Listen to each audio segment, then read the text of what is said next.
घ्या आत्या. अगं हे काय भाजी केली पांचट जात चिकावलं होतं नाही का आईने काय? तुमच्यासाठी दुसरी बनवू का?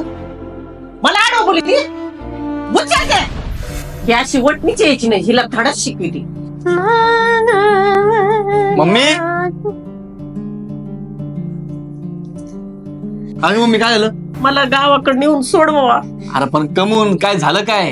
आता तुझ्या मनाने बायको आणली, अरे जेवण आणून दिलं, नुसतं म्हणलं ही अशी काय पांचट भाजी, तर मला म्हणती खायची तर खा, नाहीतर लाल मिरची खा म्हणती. फडाफडा बोलली मला भावडते. रडू नको, थांब मी बघतो तिच्याकडं. तू मम्मीला काय बोलली? काय नाही. काय नाही बोलली? खोटं बोलती? नवऱ्याचं काम असतं दोन्ही बाजूंना समजून घेणं. जे दिसतं तसं नसतं. ती बायको आहे, ती तिच्या आई बापांना सोडून इथे आलेली असते. हे का त्यांना दिसत नाही? अशा गोष्टी अजूनही खूप ठिकाणी घडतात. तिला पण मन आहे, तिलाही समजून घ्या.